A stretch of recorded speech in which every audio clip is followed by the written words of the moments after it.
Today in our lineup here on The Now, we're talking about keeping your car secure, not from traditional thieves, but from hackers. We'll be talking about what makes it a target.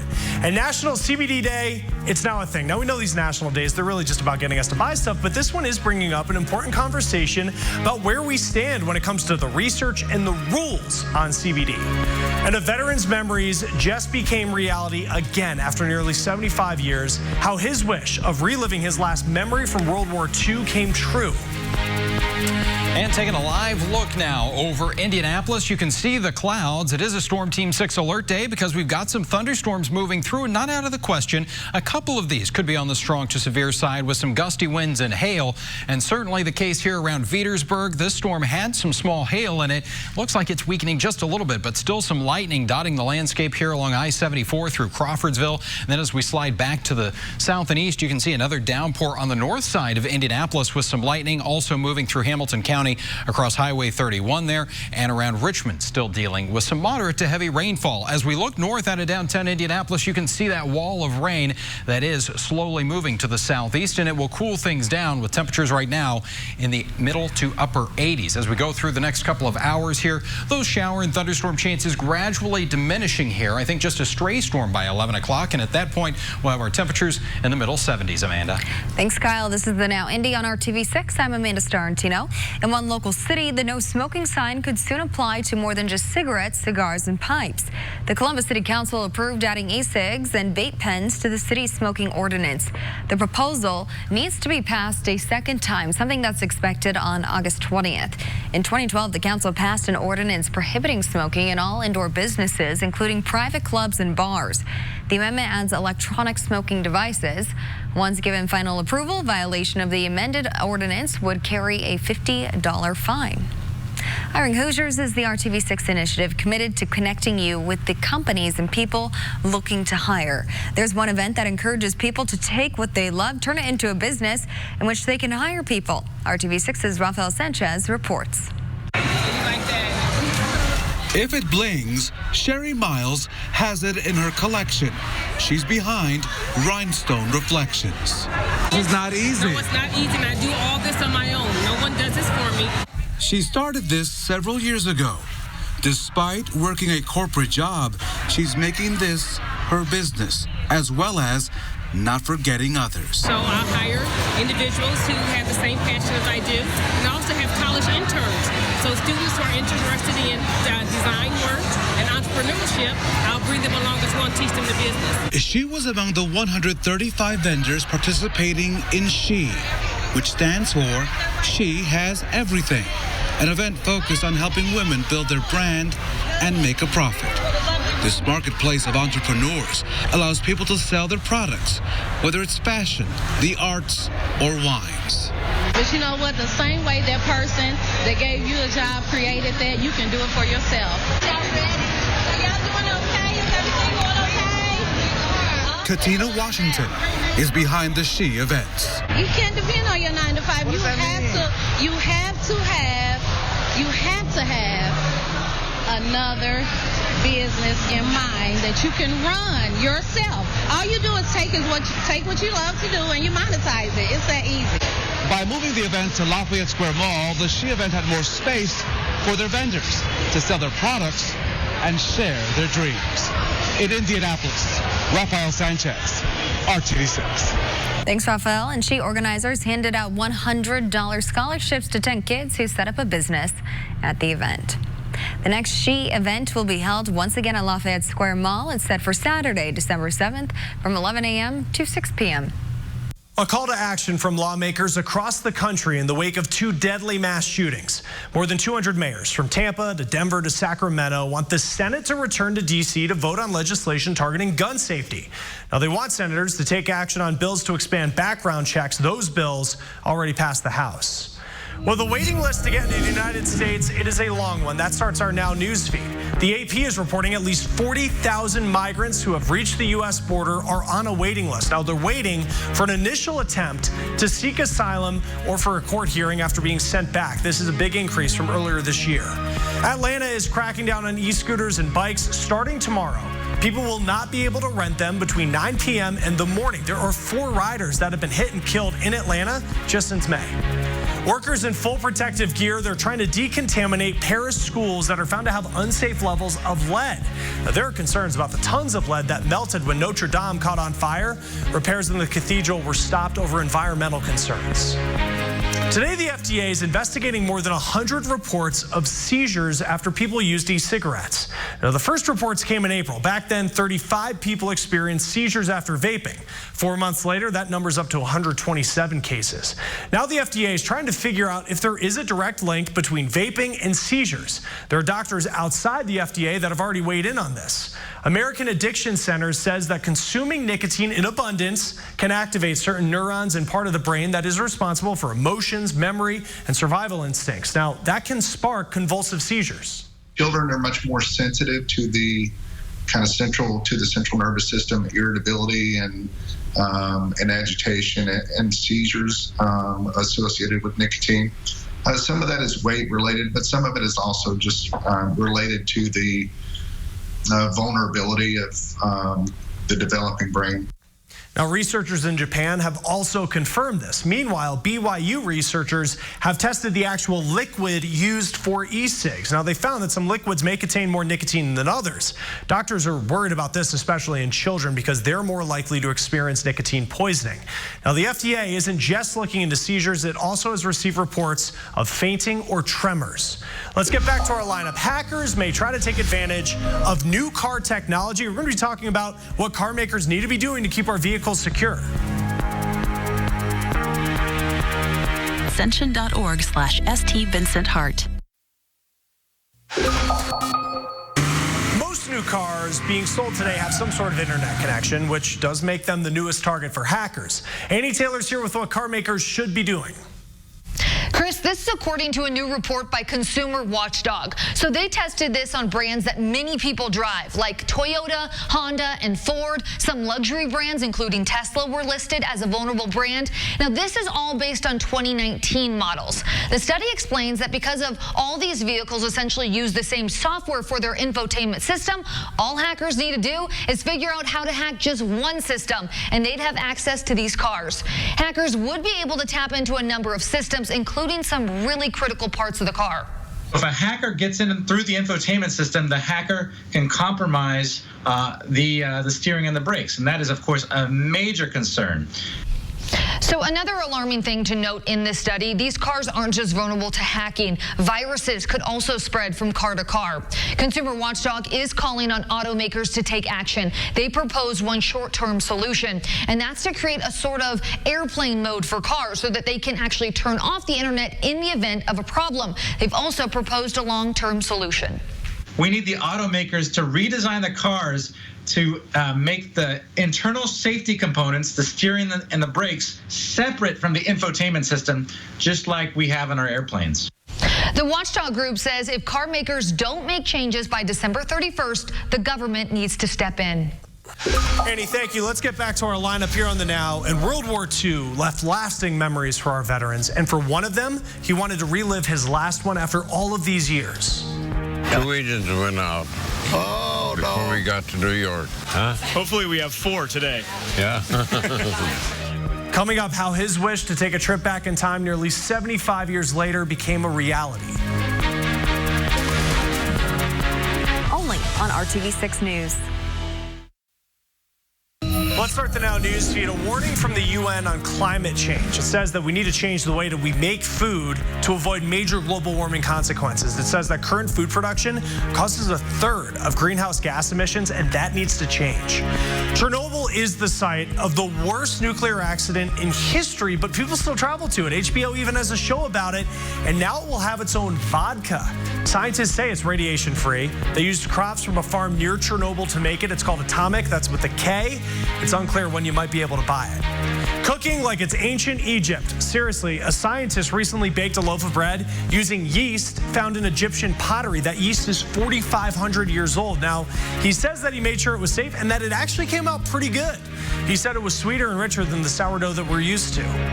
Well, it seems like there is a national day for everything, and CBD is so big that it now has its own national day. Obviously a bit of a marketing play, but it does bring up questions about what is fact when it comes to CBD because we hear so much about it. Medical research tells us that CBD comes from the hemp plant, and by itself, it does not cause people to feel high. The World Health Organization wrote CBD doesn't show signs that it might be abused or people will become dependent. Now, there are studies that suggest CBD may help with falling and staying asleep, and it also shows promise in treating some types of chronic pain and inflammation from arthritis. Now, doctors say more research is needed. Now, you can buy CBD pretty much anywhere. Now, it comes in pills, oils, creams, even a patch. Now, a New York bank suggested that CBD could pull in $16 billion in revenue by 2025. It's huge business. We talked to one of the creators of Equilibria, which is a monthly CBD subscription service for women. The company saying that it has specialists that will tell you how to use the product and how much. They say that you should do your homework if you're just getting started with CBD. I urge you to ask for lab reports. You need to be buying third-party tested products, and you're looking for things like how many cannabinoids are in the product, how many terpenes, how robust, how efficacious is the product that you're buying. Obviously, a lot of terms there that you may not know. The primary concern is no one's regulating CBD at this point. It's a dietary supplement, so there's really no oversight on safety or purity. There's only one legally approved form of CBD, which is used to treat seizure disorders. A former FDA commissioner recently wrote that the FDA must make sure that commercial interests don't strip away any legitimate value that the compound might have. CBD can cause side effects and could affect other medications, so if you're considering taking it, make sure that you talk to a doctor first. Thank you, Chris. A program in Indianapolis that aims to keep kids off the streets and out of trouble during the summer months is about to wrap up for the season. The Safe Summer Initiative started in the beginning of July. Local community groups provide activities for young people. Organizers say the events are supervised but not policed, and there's something for everyone. Director of Community Violence Reduction for Indianapolis, Shauna Majors, says the program has helped between 650 and 700 students this summer. Not only was it fun for those families and kids, but we also talked a lot about conflict resolution and how to resolve conflicts when they arise instead of having an emotional response such as picking up a gun and going to shoot and hurt someone, to talk it out and work it out. And so I think that a lot of our kids have walked away from this summer with some really great coping skills and tips to do that. Tomorrow, the city is hosting an end-of-summer celebration for the Safe Summer Initiative. You can go to two locations, Frederick Douglass Park near 25th and Dr. Andrew J. Brown, and Windsor Village Park off of 21st and Arlington. The celebration at Frederick Douglass Park begins at 7 p.m. and the one at Windsor Village starts at 8 p.m. This is a live look at I-465 at 56th Street on the northeast side. As you can see, traffic is moving in this rainy weather, but it is moving slowly. That's because just a few minutes ago, a big car fire shut down the southbound lanes of 465. First responders quickly got to the scene, put the fire out, and got traffic moving again. So if you are headed out right now, I-465 is moving slowly.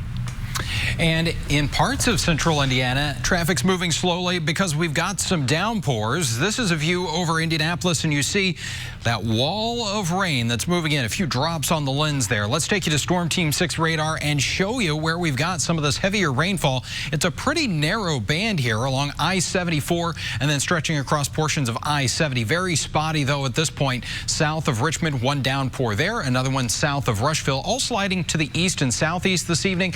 That rain moving into Indianapolis right now, certainly on the north side of town, will continue to slide to the southeast here. So Greenwood, you need some rain, should get some here around 6:05 and into the Whiteland area 6:15 just after that into Fairland. And then that heavier rainfall continuing across Boone County could have some isolated flooding issues, but this is moving at a pretty good clip back through Crawfordsville, some lightning, and now south of Vetersburg. As we go through the next couple of hours, just that marginal isolated threat for much of central Indiana that we could have some gusty winds or hail in a few of those storms. Still holding on to that slight risk around Connorsville into Richmond and Rushville. But here's a look at TrueCast. As we go through the next few hours here, you can see those showers and storms moving out. By midnight, everything is pretty quiet. And as we go into the overnight hours, well, partly cloudy skies, 66 your overnight temperature. Your finally Friday forecast is looking sensational here as we have lots of sunshine filling out the day here. Temperatures close to 80 degrees by the lunchtime. We'll get into the middle 80s for that afternoon high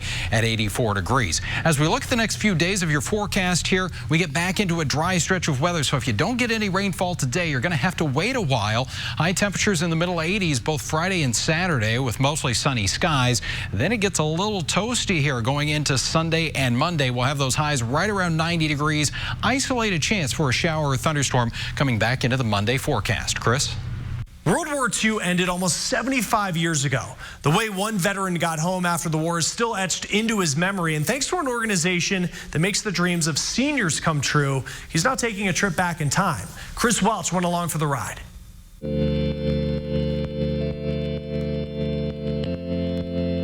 I was in the Army 6 months before the war broke out, and I was in the war 6 months after Germany surrendered. That's when I went on trying to teach about 275 guys how to shoot. Some of them New Yorkers didn't know which end of the gun the bullet come out of. John Sekulich could tell you stories about the war. Oh, I was all over Germany, France. I got all the shooting medals. Until you were blue in the face. Captain said, how'd you make out? I said, I got a big truckload. Good. Go back, see if you can get another one. And with surprising detail, given the fact that he's now 102 years old. But there's one story he remembers better than any other. It was his trip home after the war had ended. See, the military arranged a special flight since his dad was sick. One engine went out, so we're flying along, and about noon, second engine went out. 2 engines went out before we got to New York. It's a story he loves to tell wherever he goes. Huh? Hopefully we have 4 today. Yeah. Here, on a tarmac in Lincoln, Nebraska. God, that's a big thing. Those memories becoming reality once again.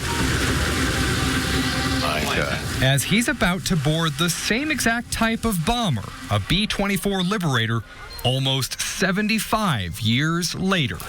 Let me get on something more solid. Thanks to the nonprofit Wish of a Lifetime that raises funds to grant seniors wishes, John Sekulich is getting a 30-minute ride, reliving his last memory of World War II. Experimental Liberator 249er27, we're requesting VFR departure. Clear for takeoff, turn left heading 140, 13150 at 6. Takeoff, runway 14, we're going to go straight on out right now to 3,000 feet. We'll expect a left turn. Leaving with a new memory, one more story to tell. Yeah. Bring back some memories. Take one for John. Oh, yeah. Runway 14, cleared to land, wind 130 at 3. The biggest difference? Well, I could get along real good then. I was agile compared to now. Reporting in Lincoln, Nebraska, I'm Chris Welch. That's great stuff, Chris. Thank you. And let's turn to the Now News feed. Doctors are hoping a blood test could predict if someone's breast cancer comes back. An Arizona nonprofit says the test aims to find the DNA that breast cancer leaves behind in early stage patients.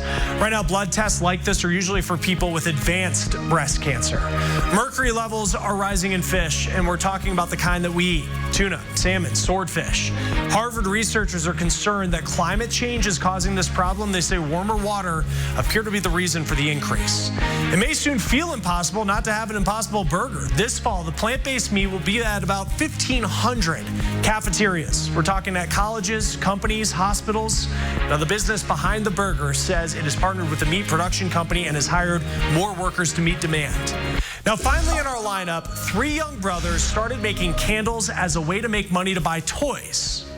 I wasn't thinking that we were actually going to start a business. I wasn't going to do anything, to be honest. My favorite part is selling it because the more I sell, the more money we get. Now, that money is going to much more than toys these days, how they're using their booming business to help people in need.